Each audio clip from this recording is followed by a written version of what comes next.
إن الحمد لله نحمده ونستعينه ونستغفره ونستهديه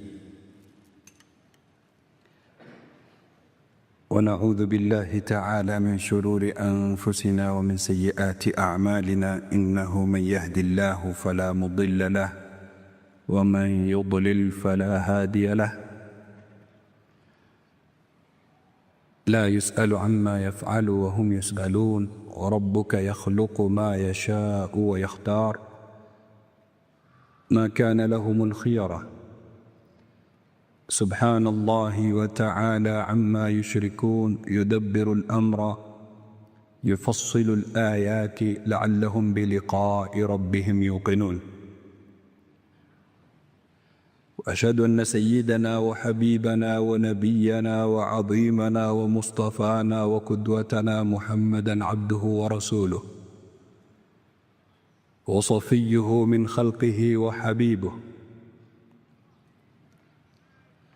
بلغ الرسالة وأدى الأمانة ونصح للأمة فكشف الله به الغمة وتركنا على المحجة البيضاء ليلها كنهارها لا يزيغ عنها إلا هالك ولا يتنكبها إلا فاسق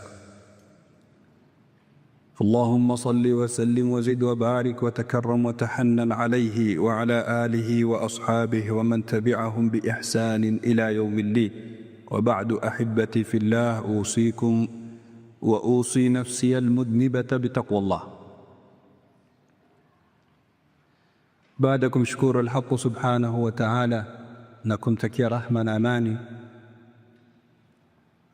kipenzi chake na kipenzi chetu bwana mtume Muhammad sallallahu alayhi wa ala alihi wa sahbihi wa sallam.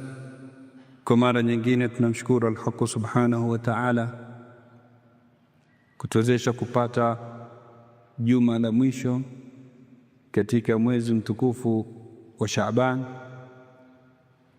Tumomba atufikishe mwezi wa Ramadhan na atuwezeshe kuhuisha kwa saumu na kusoma Qur'an na kisimamo cha usiku na nyinginezo katika ibadat. Innahu waliyu dhalika wal qadiru alayk. Ahibati fillah, katika masiku yaliyopita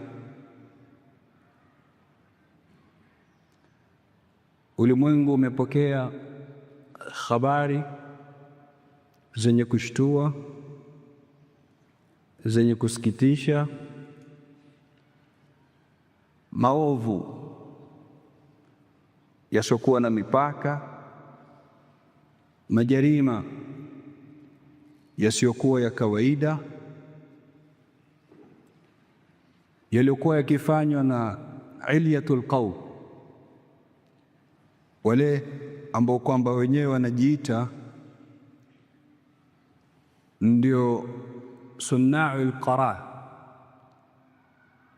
decision makers, ndio wenye kuendesha huu ulimwengu, ndio wenye kupanga na kupangua, ndio wenye kuanzisha vita, ndio wenye kufanya hili na lile, ambao kwamba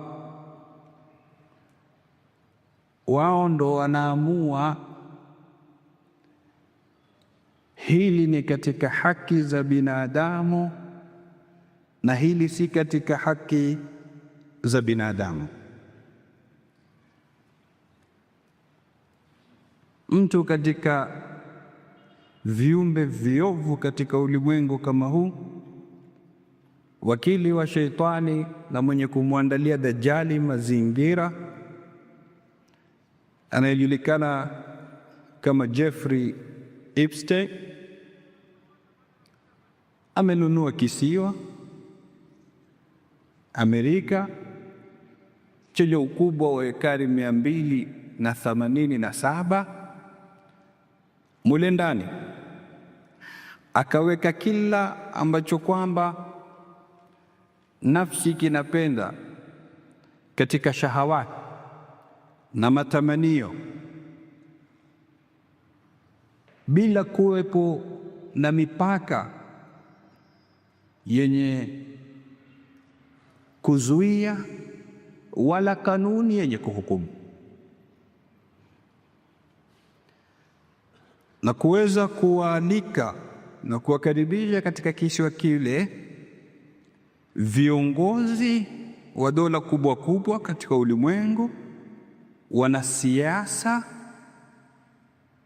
rijalul a'mal, wanabiashara wakubwa wanaotambulikana, wanaongoza kwa utajiri katika dunia kama hii, na wana sanaa, waimbaji, wanatamthilia kutoka katika maeneo mbalimbali, wakifanya uchafu wao na tukus za ibada ya sheitani katika kisiwa kama hilo.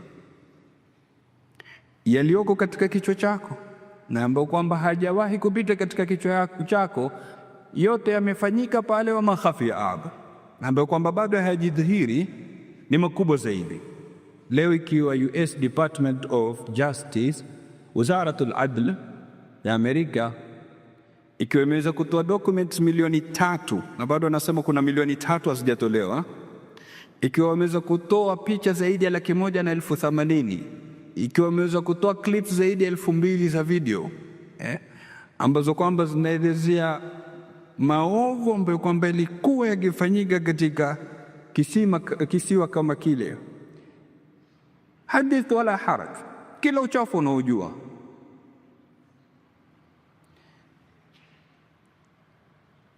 Na mbali na ule uchafu wa kawaida unaojulikana, zile sauti zilokuwa zikinyanyuka huko nje kwa kuwapitia wao waliokuwa wakivaa mavazi makubwa makubwa na kutupa picha ya kuwa wao ndo mi'yar, wao ndo mizani, kilma ni chao, hukumu ni yao, na kile wanachokiona wao sawa ndio sawa. Baada ya yote hayo, kule kukaenda kufanya uchafu sambuli mbalimbali. Kitu cha kwanza, al-ittijaru bil bashar, biashara ya kuuza binadamu, unywaji wa damu za binadamu, bali mpaka kula nyama za binadamu, na kuwaingilia watoto wadogo wa kike na wa kiume ambao kwamba siku zote wanatuambia wao wanaenda mbio kwa ajili ya himayatul atfal, kuwahami na kuwakinga watoto, na kukawekwa na organization aswa kwa jina kubwa kama hilo. Huku wanatupa picha hiyo na wanamwaga mamilioni kwa ajili ya kueneza fikra hiyo, lakini wao ndo wa kwanza wenye kuvunja. Vibinti vidogo vidogo, bali napaka vitoto vya kiume vidogo vidogo vilikuwa vikifanyiwa kunajisiwa katika kisiwa kama kile. Haya si mageni. Mwenyezi Mungu Subhanahu wa Ta'ala, ukisoma Al-Qur'an Al-Karim akiwazungumzia aqwam wale waliotangulia,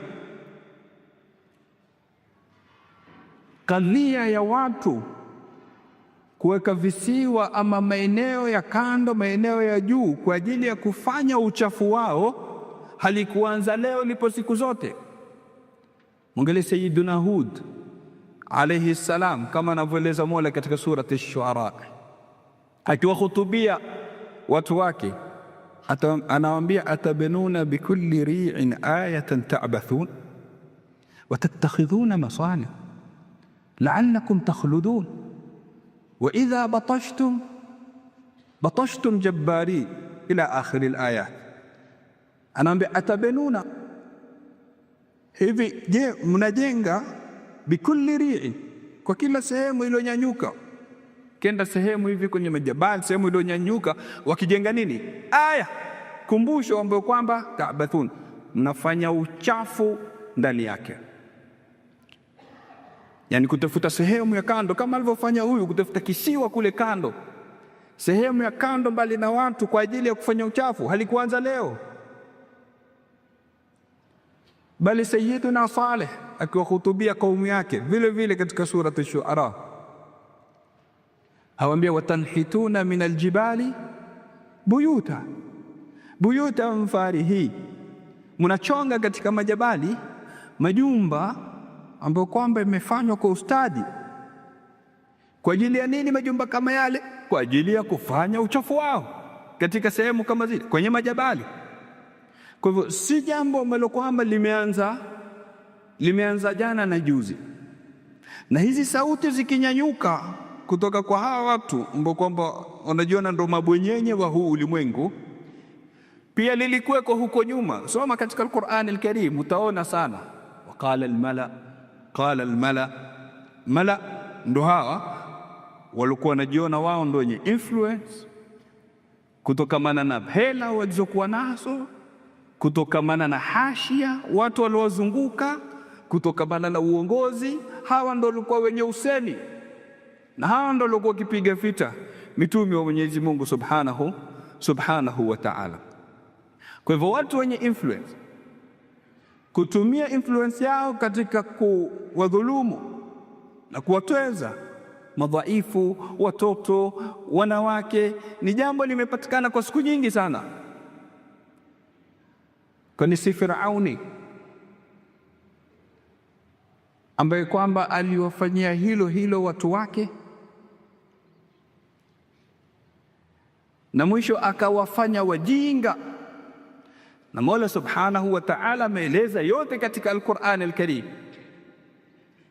Alafu la ajabu, yule mtumi ambaye kwamba ametumilizwa aje wafundishe tauhidi, amtoe katika kibri alichokuwa nacho, anawaambia watu wake, dharuni aktul Musa, niacheni mimi nimuue huyu Musa, waliyad'u rabbah, na muombe Mola wake. Kwa nini wataka kumua? Sikia sababu ya kimajabu asema inni akhafu an yubaddila dinakum, mimi nakhofia huyu asije akawabadilishia dini yenu. Ya Latif, huyo alituletea da'wa ya tauhidi ya kumtambua Mola Subhanahu wa Ta'ala. Dini gani unaozungumzia wewe? Wewe na kibri chako ukavuka mipaka mpaka ukasema ana rabbukumul a'la, mimi ndo Mola wenu wa juu. Ma alimtu lakum min ilahin ghairi, sijui Mola mwingine asiyekuwa mimi wenu nyinyi. Huyu ndo anatukhofia ama nakhofia watu wake kutokamana na Nabiyullahi Musa alayhi salam. Asema inni akhafu an yubaddila dinakum au an yudhhira fil ardi alfasad, ama adhihirisha ufisadi katika ardhi. Ya Latif, kuna ufisadi zaidi ya unaofanya wewe? Umeua wangapi katika watoto? Ni damu ngapi umezimwaga? Umedhulumu wangapi ukawafanyisha kazi bila malipo? Kila sampuli ya ufisadi ameufanya yeye, kisha anasema mimi nakhofia kusije kukadhihiri ufisadi katika ardhi. Hili manhaji hii ndo ilotumika na wale waliokuwa katika kisiwa kile cha Ibst. Huku nje wanatupa picha ya kuwa wengine ndo mafisadi, ili wapate dharia ya kuwafanya watakato, kuwaua, kumwaga damu. Lakini wafisadi wakubwa ni wao. Na hili ni jambo ambalo kwamba ameliashiria Mwenyezi Mungu Subhanahu wa Ta'ala katika Al-Qur'an Al-Karim, akiwazungumzia hawa mazayuni na fitna yote hii iko nyuma yao, akisema wayas'auna fil ardi fasada wallahu la yuhibbu al-mufsidin. Yas'aun, tuwe makini hapa na lugha anayotumia Mwenyezi Mungu. Yas'aun hii ni fi'l mudhari. Katika lugha fi'l mudhari inajulisha kuendelea. Wanafanya ufisadi katika ardhi, sio ufisadi waliofanya mambo yakaisha huko nyuma, la, wamefanya nyuma na sahihi wanafanya na wataendelea kufanya daima. Haya ni maneno ya Mola Subhanahu wa Ta'ala aliyemuumba mwanadamu. anayejua ya ndani na ya nje, anayejua yanayofichika katika kifua. Anakwambia yasauna fil ardi fasada. Mola anakwambia hivi, kisha wewe ndo unamchukulia kama role model wako. Wewe ndo unaona kama ndo munqidhul alam, ndo mwenye kuokoa ulimwengu, ndo mwenye kutetea haki za binadamu. Ziwapi leo haki za binadamu? Wako wapi waliotuumiza masikio na wakatuumiza vichwa miaka na mikaka, wakizungumzia haki ya mwanamke, wakizungumzia huria ya mwanamke, wakizungumzia nafasi ya mwanamke na namna mwanamke anavyodhulumiwa katika jamii za Kiislamu? Wako wapi leo? Si wao waliokwenda kumteza mwanamke yule na wakamfanya ni sila ya starehe zao? Sisi kwetu Mtume sallallahu alaihi wasallam akizungumzia watoto wa kike asema, atakaelea watoto wawili wa kike mpaka akawaoza atakuwa na mimi hivi peponi. Yani binti katika Uislamu ni sababu ya kukuingiza katika pepo, ama kwao ni bidhaa ya starehe ya mtu kukidhi shahwa zake. Kisha huyu ndo anakuja kukwambia yeye ndo anatambua haki za mwanamke, na Uislamu umemtweza mwanamke. Umeona maayir siku zote wanakuwa na double standards, wanakuwa na vipimo viwili tofauti kabisa. Usitarajie uadilifu kwa mtu ambaye kwamba anaona dhulma inatendeka katika huu ulimwengu, kisha anakaa kimya kwa sababu anayedhulumu ni mtu wake wa karibu. Usitarajie haki kusimamishwa katika huu ulimwengu kwa mtu ambaye kwamba anaona mauaji ya kihalaiki yanaendelea, lakini anakaa kimya kwa sababu anayeua ni mtu wake wa karibu.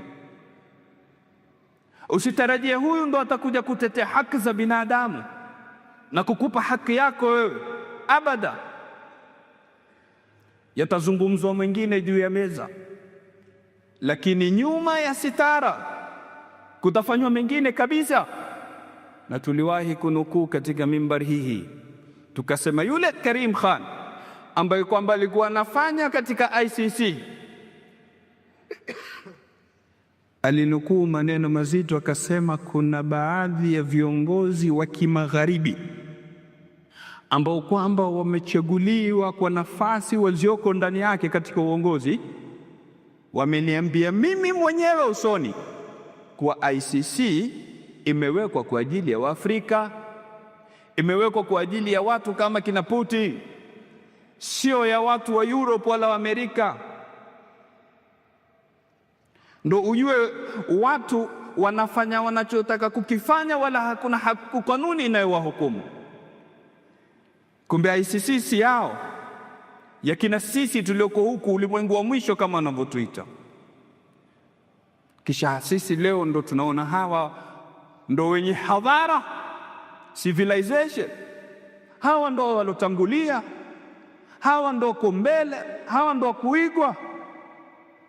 Hadhara si katika kupanga mawe, wala hadhara si katika kujenga mabarabara makubwa, wala hadhara si katika kujenga majumba marefu yenye kupanda mbinguni. Hadhara ni mtu kujua ama kushikilia qiyam, values. Hadhara ni mtu kubaki katika futra yake aliyoumbwa nayo na Mola subhanahu wa ta'ala. Hadhara ni kubaki katika mizani, haki ikabaki kuwa ni haki na batil ikabaki kuwa ni batil, bila kulemea kubadilisha batil ikawa ni haki kwa sababu imefanywa na fulani. Hii ndio hadhara.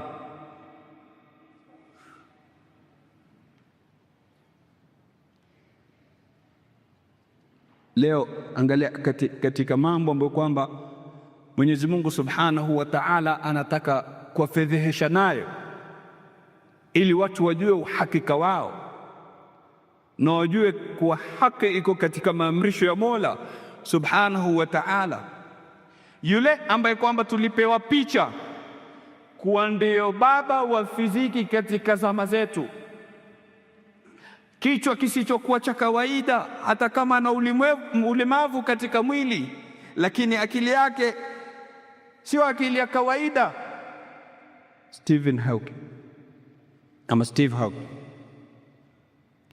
amekaa miaka na mikaka akilingania ilhad, atheism, akisema hakuna Mungu, hakuna hili, hakuna lile. Angalia Mwenyezi Mungu leo amekuja kumfedhehesha hata yeye pamoja na ulimwengu wake. Hakuna kiungo kinafanya kazi katika mwili wake, yaani hata akataka kufanya starehe na shahwa hawezi kufanya chochote, hakuna kitu kinatingishika. Lakini pia alikuwa akienda katika kisiwa cha Ibsti, akae tu ashuhudie, aone watoto wa kike wadogo wadogo ambao kwamba wako uchi wakifanya machafu. Hiyo ndio raghaba yake, ili tupate kufahamu kuwa nafsi ambayo kwamba haina imani, nafsi ambayo kwamba haiogopi siku ya mwisho, nafsi kama hii huwa haina mipaka katika shahwa zake, na Mola ametubainishia hilo, bali akaapa juu yake katika Al-Qur'an Al-Karim, akatuambia la uksimu biyaumil qiyama wala uksimu binafsi lawama. An-nafsi lawama ni ile nafsi yenye kumlaumu sahibu wake. Yani umewacha swala inakusuta, kwa nini umekosa kuswali? Kwa nini umefanya hili jambo baya? Lakini yule ambaye kwamba nafsi yake ni kafira, haimlaumu, haimweki katika usawa, huyu siku zote Mwenyezi Mungu atuambia wala uksimu bin nafsi lawama ayahsabu al-insanu an lan najma'a 'idhama bala qadirina ala an nusawwiya banana, kisha kantuambia bal yuridu al-insanu liyafjura amama. Huyu mwanadamu ataka kufanya fujuru, ataka kufanya uchafu, na si hapa tu, hata siku za mbele, kwa sababu ana tulul amal, kwa sababu yeye haitakidi aslan kuna kitu cha kufufuliwa. Anajua kisha kufa ndo mambo yamekwisha, wama yuhlikuna illa dahr. Kwa hivyo maadamu hakuna hisabu huko, yeye anavuruga hapa na siku za mbele vile vile, hana mipaka katika kukidhi shahawati zake. Ili watu katika jamii zetu ambao kwamba walikuwa wamehurika na hii iliyoitwa civilization ya kutoka katika ulimwengu wa kimagharibi, ambao kwamba walikuwa wamehurika na afukari na theories ambazo kwamba zimekuja kutoka kwa watu kama hawa, wajue kuwa haki iko wapi. wa kul jaa alhaq wa zahaqa albatil inna albatila kana zahuqa.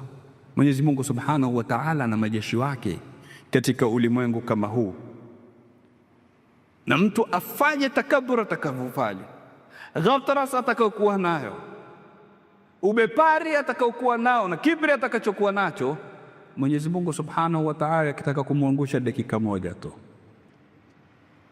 Tutaingia ndani sana kwenda kuzungumzia nani yuko nyuma ya Ifti, kwa sababu haiwezekani kuwa ni kichwa chake hichi. Haya yanayojiri urongo, usikubali kudanganywa.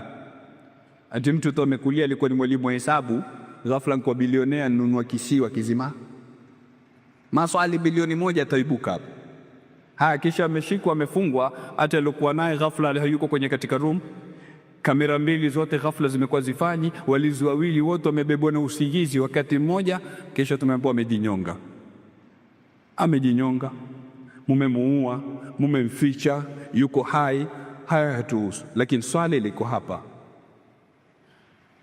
Katika huu ulimwengu tunaishi ndani yake, kuna Epstein wangapi na kuna visiwa vingapi kama hivyo? Tusione ndo limeisha hilo. Hichi ni kimoja tu, lakini viko vingine vingi ambavyo kwamba vafanya uchafu kama huu, na wako wengine wengi. Yeye ni kichwa cha tumika tu na mukhabarat, intelligence inamtumia, sawa iwe ni ya mazayuni ama ni ya nani, lakini huyu ni mtu anatumika kwa ajili ya watu waweze kufanya wanalotaka katika huu ulimwengu.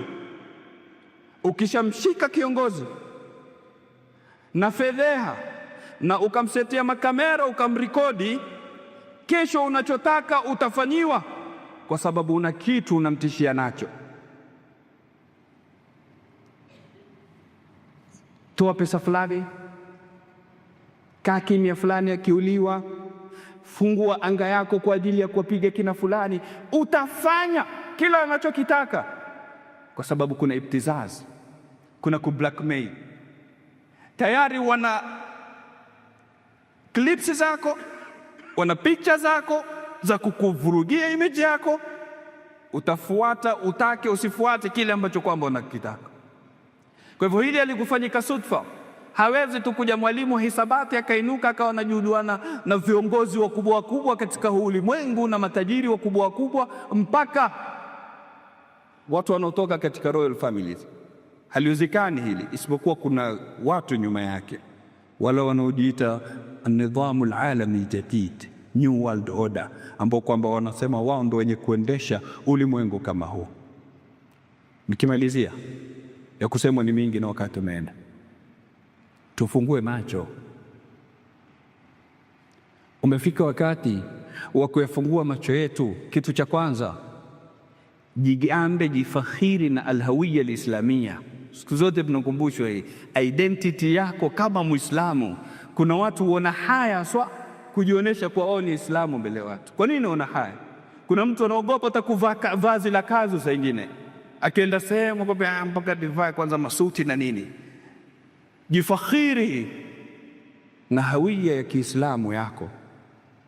Jambo la pili, tuweni makini na watoto wetu na vitu wanavyovitazama katika mitandao na katika media. Lazima tufahamu kuwa 99.9% ya hizi stations zilioko zinamilikiwa na hawa, na huko ndipo watu wanapotengezwa. Ulimwengu wa sasa, silaha inayotumika si silaha ya makombora, mtoto wako hatakuja kupigwa na bomu. Silaha inayotumika sasa ni silaha ya fikra, silaha ya mawazo, silaha ya shasha, kwa ufupi ya screen. Atamjia mwanao mpaka ndani ya nyumba yako, ampangia atakacho. Kuwa makini, mwanao anatizama kitu gani. Tunaashiria siku zote kwa sisi, kwa sababu ya kutaka utulivu wa nafsi zetu, tufanye tunalotaka kulifanya. Watuwekea watoto makatuni katika screen, tunawapa matabu na kuwashia na wifi haswa, waangalie wanavyotaka kuviangalia bila kujua nini kinachoendelea katika maeneo kama yale. Tumebakisha masiku machache kuingiliwa na mwezi mtukufu wa Ramadhan. Ilikuwa tuzungumzie namna kupokea na namna kujiandaa nao, lakini kwa sababu hili lilotokea katika ulimwengu ni jambo kubwa, ilikuwa hakuna budi kuliashiria, na maana tukazungumzia kisiwa hichi kilolaaniwa, kisiwa hichi cha shetani. Lakini tukumbushana kuwa kuna usiku unaitwa Lailatul Nadhra, usiku wa kutazamwa na Mola Subhanahu wa Ta'ala kwa jicho la rahma. Kuwa makini, usikupite usiku kama huu, usiku wa kwanza wa Ramadhani. Sasa ile mwezi ushaandama ama tushakamilisha 30, wajua kesho ni Ramadhani. Ule usiku wa kwanza mara nyingi tunaghafilika nao. Mtu ndo anakuambia nataka nilale mapema, niamke mapema, nile suhur, nile daku. Wewe kula wala mwaka mzima, usiku wa kulala. Huu ni usiku ambao kwamba Mwenyezi Mungu anawatazama waja wake kwa jicho la rahma, na anawaacha huru maelfu kwa maelfu kutokamana na moto. Bali na kila usiku katika usiku wa Ramadhani kuna maelfu ambao kwamba wanatoa huru kutokamana na moto. Isiwe Ramadhani yetu hii itakuwa sawa na Ramadhani zilizopita. Tujiandae mapema kuanzia sasa, tupate kuingia tukiwa na istidadi katika mwezi mtukufu kama huu, ili tusiwe kama pressure ya Coca-Cola siku 2 za mwanzo. Mashallah, mtu amesoma juzu 2, 3, 5, rakaa zote za tarawih ameziswali na nini, kisha baada ya siku 2, 3 futuri nampata, anaanza kuteremka chini. Jitahidi Ramadhani hii iwe Ramadhani tofauti na zingine zilizopita. Tumomba Mwenyezi Mungu ajalie min alladhina yastami'una alqawla fayattabi'una ahsana. Allahumma ya man wafaqa ahla alkhairi lilkhairi wa aanahum alayhi وفقنا للخير وعنا عليه لا تمنعنا خير ما عندك بشر ما عندنا فضلا وجودا وامتنانا وإحسانا برحمتك يا أرحم الراحمين. صلى الله على سيدنا محمد وعلى آله وصحبه ومن تبعهم بإحسان إلى يوم الدين والحمد لله رب العالمين.